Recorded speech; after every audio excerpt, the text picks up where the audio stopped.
एक समय की बात है, देवर्षि नारद भगवान श्री कृष्ण से मिलने के लिए द्वारिका नगरी में पधारते हैं। नारद जी को देखकर भगवान श्री कृष्ण कहते हैं, हे देवर्षि पधारिए, द्वारिका नगरी में आपका स्वागत है। आज द्वारिका में आने का क्या प्रयोजन है?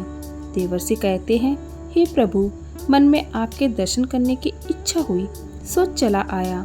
भगवान श्री कृष्ण मुस्कुराते हुए कहते हैं, हे देवर्षि, अवश्य ही आपके मन में आज कोई ना कोई शंका निर्मित हो गई है, इसलिए निसंकोच होकर पूछ लीजिए। देवर्षि कहते हैं, हे प्रभु, आप तो सब कुछ जानते हैं। मेरे मन में जो भी शंका है उसके विषय में भी आपको पता है, लेकिन फिर भी अगर आप पूछ रहे हैं तो बताने की चेष्टा करता हूँ। हे प्रभु, आज मैं आपके पास यह जानने के उद्देश्य से आया हूँ कि किस कारण से मनुष्य के जीवन में दरिद्रता आती है। देवी लक्ष्मी किस कारण से मनुष्य के घर का त्याग करके चली जाती है, और वह कौन सा पुण्य है जिससे देवी लक्ष्मी सदैव ही मनुष्य के घर में निवास करती है। भगवान श्री कृष्ण कहते हैं, हे देवर्षि, आज आपने समस्त मानव जाति के कल्याण के उद्देश्य से अत्यंत महत्वपूर्ण बात पूछी है। देवी लक्ष्मी के कारण ही मनुष्य के घर में सुख समृद्धि का वास होता है, और जब देवी लक्ष्मी घर का त्याग करके चली जाती है तो उस घर में दरिद्रता का ही वास होता है। इस विषय में मैं आपको एक कथा सुनाता हूँ। जो भी इस कथा का श्रवण करता है उसके घर में देवी लक्ष्मी के साथ समस्त पुण्य निवास करते हैं। इसीलिए आप इस कथा का श्रवण कीजिए और इसका तीनों लोकों में प्रचार कीजिए। दोस्तों, अगर आप इस कथा को सुन रहे हैं तो इसे पूरा सुनिए, इसे आधा अधूरा छोड़कर जाने की गलती ना करें, क्योंकि इस कथा को पूरा सुनने से मनुष्य की हर मनोकामना पूरी होती है। अगर आप भगवान कृष्ण के सच्चे भक्त हैं तो भगवान कृष्ण का अनादर ना करें। देवर्षि कहते हैं, हे प्रभु, कृपया आप मुझे वह कथा सुनाइए। आपके मुख से इस कथा को सुनना मेरा सौभाग्य है। मैं इस कथा को पूरा सुनूंगा और इसका प्रचार तीनों लोकों में करूंगा। भगवान श्री कृष्ण कहते हैं, हे देवर्षि, जो मनुष्य सत्य का साथ देता है, ईश्वर उसका साथ कभी नहीं छोड़ते हैं। आज मैं आपको महाराज हर्षवर्धन की कथा सुनाता हूँ, जिन्होंने देवी लक्ष्मी का त्याग करके दरिद्रता को ग्रहण कर लिया था। त्रेता युग की बात है। भारतवर्ष में सत्यवादी धर्मात्मा राजा हर्षवर्धन राज्य करते थे। उनका राज्य कुंतल प्रदेश था। उनके राज्य की प्रजा उनसे अत्यंत संतुष्ट रहती थी। महाराज हर्षवर्धन बड़े दानशूर और वचन का पालन करने वाले थे।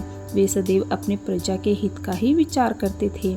महाराज हर्षवर्धन इतने दयालु थे कि उनके महानता का परिचय इस बात से पता चलता है, जब भी उनके नगर में कोई भी साधारण मनुष्य बिक्री करने के लिए बाजार में अन्न, वस्त्र आदि कोई वस्तु लाता है, और यदि वह वस्तु सायकाल तक नहीं बिकती है तो उसे राजा स्वयं खरीद लिया करते थे, ताकि उनके राज्य से कोई खाली हाथ न जा सके। अपनी प्रजा के हित के लिए राजा ने यह सत्य की प्रतिज्ञा की थी। सायकाल होते ही राजा के सेवक शहर में भ्रमण करते, और जब वे किसी को कोई वस्तु या द्रव्य लेकर बैठा हुआ देखते जिसे किसी ने खरीदा ना हो, तो महाराज के सेवक उस व्यक्ति से उन वस्तुओं की कीमत पूछते और उसकी इच्छा और जरूरत के अनुसार उस वस्तु की जो भी कीमत होती वह कीमत देकर उसकी वस्तु को खरीद लेते थे। इस प्रकार से महाराज के ऐसे दयालु स्वभाव को देखकर अनेक लोग प्रसन्न होकर उनकी महानता की चर्चा करने लगे। महाराज हर्षवर्धन की कीर्ति तीनों लोकों में होने लगी। देवता भी उनकी प्रशंसा करने लगे। जब यह बात धर्मराज को पता चली तो एक दिन स्वयं धर्मराज ने ही महाराज हर्षवर्धन की परीक्षा लेने की सोची। फिर एक दिन स्वयं धर्मराज एक ब्राह्मण का वेश धारण करके महाराज हर्षवर्धन नगरी में प्रकट हुए। उन्होंने अपने साथ दरिद्रता के कारक टूटी फूटी चीजें, कूड़ा करकट और कचरा एक पेटी में भरकर ले लिया। अर्थात उन्होंने दारिद्र्य एक पेटी में भर लिया, और उस पेटी को लेकर वे सत्यवादी महाराज हर्षवर्धन के नगर में उनकी परीक्षा लेने के लिए पहुंच गए। धर्मराज उस नगर के बाजार में उस कचरे से भरी पेटी को लेकर बेचने के लिए बैठ गए, किंतु कौन व्यक्ति कूड़ा कचरा खरीदेगा। ब्राह्मण रूपी धर्मराज दिन भर वहीं पर बैठे रहे। किसी ने भी उनका कूड़ा कचरा नहीं खरीदा। जब शाम हुई तब राजा के सेवक हमेशा की तरह बाजार में घूमने लगे। जिसका भी बिक्री का सामान बचा होता उसे वे उचित धन देकर खरीद लेते थे, ताकि कोई खाली हाथ घर न जा सके। फिर उन सेवकों ने देखा कि एक ब्राह्मण अपनी पेटी लेकर बैठा हुआ है। राजा के सेवकों ने उन ब्राह्मण महाशय के पास जाकर पूछा, हे ब्राह्मण महाराज, आप इस नगर में नए दिखाई दे रहे हैं, क्या हुआ? आपका सामान किसी ने भी नहीं खरीदा? ऐसा क्या लेकर आए हैं आप अपने इस पेटी में? महाराज के आदेश से हम आपका यह सामान खरीदने के लिए आए हैं। कृपया बताइए आपकी इस पेटी में क्या है और इसका मूल्य कितना है? तब उस ब्राह्मण ने कहा, हे सैनिकों, मैं इस पेटी में दारिद्र्य लेकर आया हूँ, अर्थात कूड़ा करकट भरकर लाया हूँ और इसका मूल्य 1000 स्वर्ण मुद्राएं हैं। उस ब्राह्मण के ऐसे विचित्र वचन सुनकर वे सभी सैनिक हंसने लगे और फिर उन्होंने उस ब्राह्मण से कहा, हे ब्राह्मण, आपकी पेटी में कूड़ा भरा हुआ है, इसे कौन लेगा? इसका मूल्य तो एक पैसा भी नहीं है।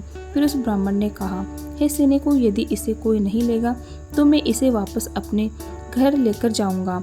मैंने तो सुना है कि आपके महाराज यहाँ से किसी भी व्यापारी को खाली हाथ वापस नहीं जाने देते, उसका सारा द्रव्य खरीद लेते हैं। लगता है मैंने आपके महाराज के बारे में झूठ सुना है।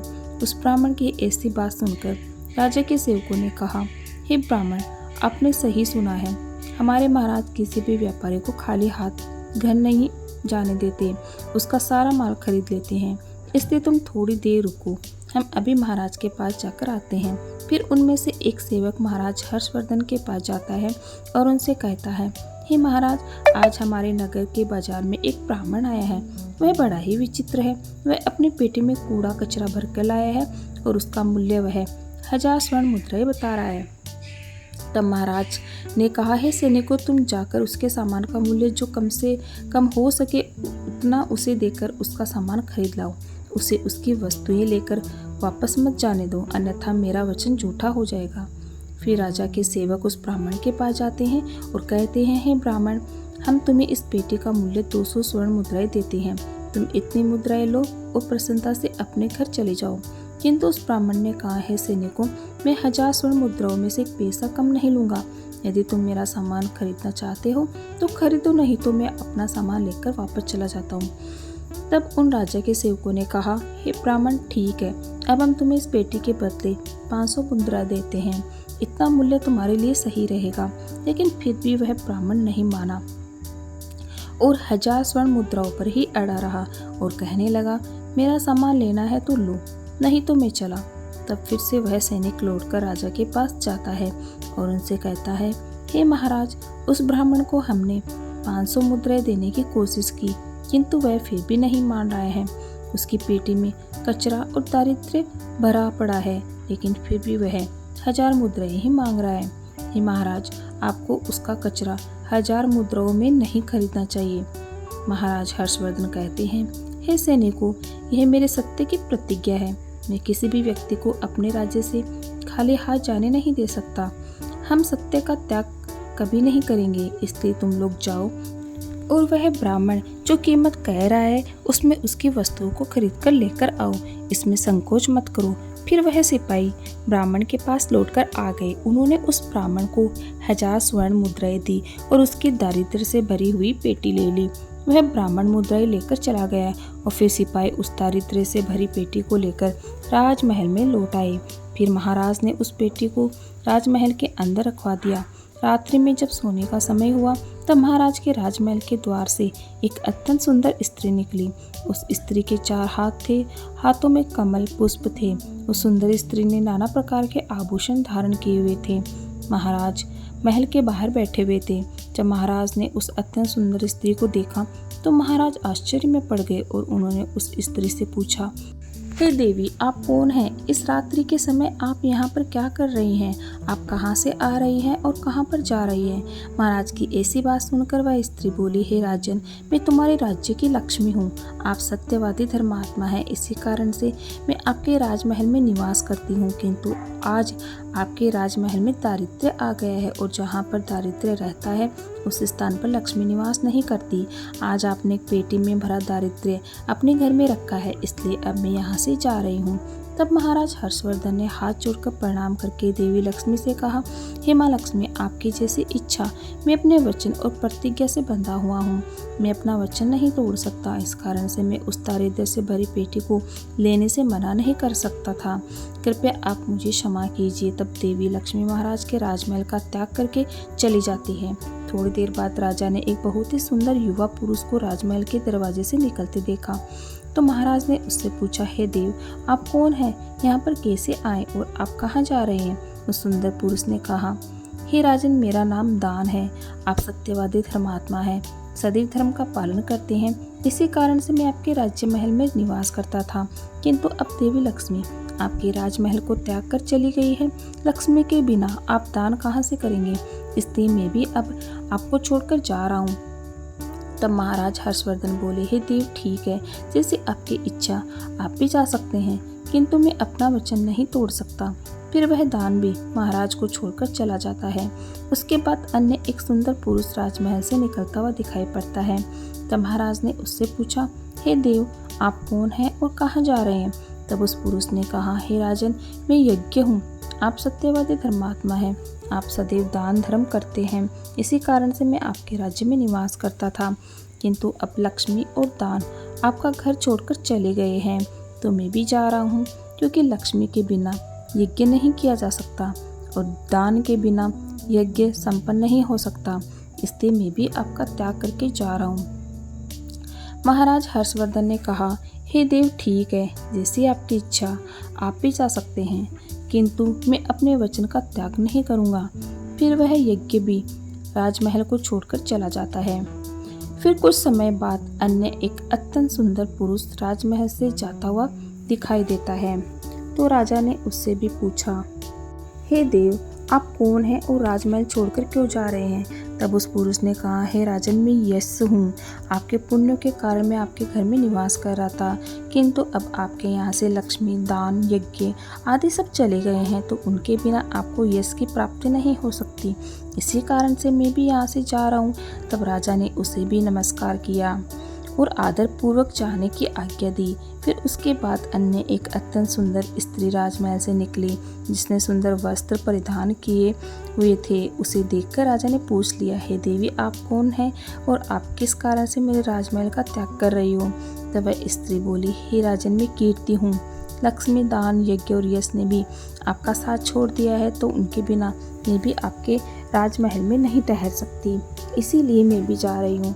तब राजा ने उसे भी जाने दिया। फिर अंत में एक अत्यंत सुंदर पुरुष राजमहल से निकला और उसे देखकर राजा ने पूछा, हे देव, आप कौन हैं और आप भी हमारे राजमहल को छोड़कर क्यों जा रहे हैं? तब उस पुरुष ने कहा, हे राजन, मैं सत्य हूँ। आप एक सत्यवादी धर्मात्मा हैं, इसलिए मैं आपके यहाँ निवास करता था, किंतु अब आपके यहाँ से लक्ष्मी, दान, यज्ञ, यश, कीर्ति आदि सभी चले गए हैं, तो मैं भी यहाँ से जा रहा हूँ। तब महाराज हर्षवर्धन ने कहा, हे सत्य, आप भी मेरा त्याग कर रहे हैं, किंतु मैंने तो आपका कभी त्याग ही नहीं किया। आपका त्याग ना करने के कारण ही सभी मुझे छोड़कर जा रहे हैं, इसलिए आप मुझे छोड़कर कैसे जा सकते हैं? मैंने अपने सत्य वचन का पालन करने के लिए ही दारिद्र्य को अपने घर में रखा। मैंने संसार के कल्याण के लिए यह वचन दिया था कि मेरे राज्य से कोई भी खाली हाथ नहीं जाएगा। जो भी मेरे राज्य में कोई वस्तु बेचने आएगा, यदि उसकी वस्तु कोई नहीं खरीदेगा, तो उसे मैं खरीद लूँगा। इसलिए मैंने अपने सत्य वचन का पालन करने के लिए उस ब्राह्मण को 1000 स्वर्ण मुद्राएं देकर उसे दारिद्र्य खरीद लिया था। उसी दारिद्र्य की पेटी के कारण देवी लक्ष्मी ने आकर मुझसे कहा कि वे उस स्थान पर निवास नहीं करती जिस स्थान पर दारिद्र्य रहता है, और देवी लक्ष्मी के जाते ही यज्ञ, दान, यश, कीर्ति सब मुझे छोड़कर चले गए हैं। मेरे सत्य वचन का पालन करने के लिए ही मैंने उन सभी को जाने दिया, और अब आप भी मुझे छोड़कर जा रहे हैं। महाराज हर्षवर्धन की बात सुनकर वह सत्य बोला, हे राजन, यदि आपने मेरे लिए ही इन सब का त्याग किया है तो ठीक है, मैं आपका राजमहल छोड़कर नहीं जाऊंगा। आप सचमुच बड़े पुण्यात्मा और सत्यवादी हैं, इसलिए अब से मैं आपके राजमहल में ही निवास करूंगा। और वह सत्य फिर से राजमहल में लौट गया। उसके थोड़ी ही देर बाद एक सुंदर स्त्री लौट कर आई। उसे देखकर राजा ने पूछा, हे देवी, आप कीर्ति हैं? अभी आप मुझे छोड़कर चली गई थी, तो फिर वापस क्यों लौट कर आ गई? तब कीर्ति ने कहा, हे राजन, मुझे क्षमा करो, मैं लक्ष्मी यज्ञ ध्यान यश के बिना तो रह सकती हूँ, किंतु सत्य के बिना नहीं रह सकती। इसीलिए जहाँ सत्य रहेगा मैं भी वहीं पर रहूँगी। फिर राजा ने कीर्ति का स्वागत किया। वह राजमहल में चली गई। फिर यश वहाँ पर लौट कर आ गया। राजा ने उससे पूछा, हे महाशय, आप तो यश हैं, आप मुझे छोड़कर चले गए थे, फिर लौटकर क्यों आ गए? तब उस पुरुष ने कहा, हे राजन, कोई राजा कितना ही बड़ा धनवान हो, दानशूर हो, किंतु सत्य के बिना उसे यश प्राप्त नहीं हो सकता। इसलिए जहाँ पर सत्य विराजमान रहता है मैं वहीं पर रहता हूँ। सत्य के बिना मैं नहीं रह सकता। ऐसा कहकर फिर यश ने राजमहल में प्रवेश किया। उसके कुछ क्षण बाद यज्ञ भी लौट कर आ गया। राजा ने उससे भी पूछा, हे महाशय, आप क्यों लौट कर आ गए? तब यज्ञ ने कहा, हे राजन, चाहे कोई कितना भी लक्ष्मीपति और दानशील क्यों ना हो, किंतु बिना सत्य के यज्ञ शोभा नहीं देता। आप में सत्य विराजमान है, इसलिए मैं भी आपके पास ही रहूँगा। इतना कहकर यज्ञ भी राजमहल में वापस लौट गया। उसके कुछ क्षण बाद दान भी वापस आ गया। राजा ने उससे पूछा, हे महाशय, आप भी मुझे छोड़कर चले गए थे, फिर लौटकर किस कारण से आ गए? तब उस पुरुष ने कहा, हे राजन, मैं दान हूँ। कुछ समय पहले ही मैं आपको छोड़कर गया था, किंतु आप में सत्य विराजमान है और जहाँ सत्य रहता है मैं भी वहीं रहता हूँ। कोई मनुष्य कितना ही धनवान क्यों ना हो, किंतु बिना सत्य के वह दान नहीं कर सकता। दान का महत्व सत्य से ही होता है, इसलिए मैं भी लौट कर आ गया। राजा ने कहा, ठीक है, आपका भी स्वागत है। और फिर दान भी राजमहल में चला गया। और फिर उसके बाद साक्षात देवी लक्ष्मी लौटकर आ गई। राजा ने पूछा, हे माँ लक्ष्मी, आप वापस क्यों आ गई? आप तो मुझे छोड़कर चली गई थी। तब देवी लक्ष्मी ने कहा, हे राजन, यह आपके सत्य की परीक्षा थी। आपके यहाँ पर यश, दान, यज्ञ और सत्य सभी निवास करते हैं और लक्ष्मी के बिना सभी विफल हो जाएंगे। इसलिए मैं आपके सत्य धर्म की रक्षा करने हेतु लौटकर आ गई। तब राजा ने कहा, माँ लक्ष्मी, मेरे यहाँ पर तो दारिद्र्य से भरी हुई पेटी है। जहाँ दारिद्र्य रहता है वहाँ पर आप कैसे निवास कर सकती है? तब देवी लक्ष्मी ने कहा, हे राजन, मेरी कृपा से वह दारिद्र्य से भरी पेटी भी स्वर्ण और रत्नों में भर जाएगी। इतना कहकर माँ लक्ष्मी भी राजमहल में प्रवेश करती है। माँ लक्ष्मी के प्रवेश करते ही वहाँ पेटी में भरा पड़ा कूड़ा कचरा रत्न और स्वर्ण के आभूषण में बदल गया। इसके कुछ समय के पश्चात स्वयं धर्मराज ब्राह्मण के रूप में राजमहल में आ गए। तब राजा ने उनसे पूछा, हे देव, आप कौन हैं? आपने तो मेरा त्याग नहीं किया था, फिर आप यहाँ पर कैसे आ गए? तब उस ब्राह्मण ने कहा, हे राजन, मैं साक्षात धर्म हूँ। मैं ही ब्राह्मण का रूप धारण करके आया था और मैंने ही स्वर्ण मुद्राओं के बदले तुम्हें दारिद्र्य दिया था, किंतु तुमने अपने सत्य के बल से मुझे जीत लिया है। इसलिए अब मैं तुम्हें वरदान देने के लिए आया हूँ। बताओ, मैं तुम्हें कौन सा वरदान प्रदान करूँ?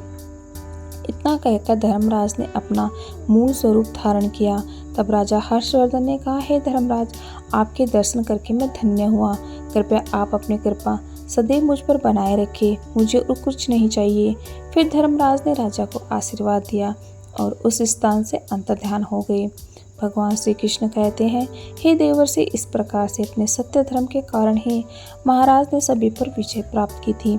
इसलिए मनुष्य को कभी भी सत्य का अनादर नहीं करना चाहिए, हमेशा सत्य का पालन करना चाहिए। जो सत्य की राह पर चलता है उसके पास लक्ष्मी, दान, यज्ञ, यश, कीर्ति सदैव निवास करते हैं। इस प्रकार से भगवान श्री कृष्ण ने नारद जी को अत्यंत महत्वपूर्ण ज्ञान दिया। आपको यह कथा कैसी लगी कमेंट करके ज़रूर बताइएगा और वीडियो अच्छा लगे तो लाइक शेयर सब्सक्राइब जरूर कीजिएगा। Okay, thank you everyone. जय श्री कृष्णा।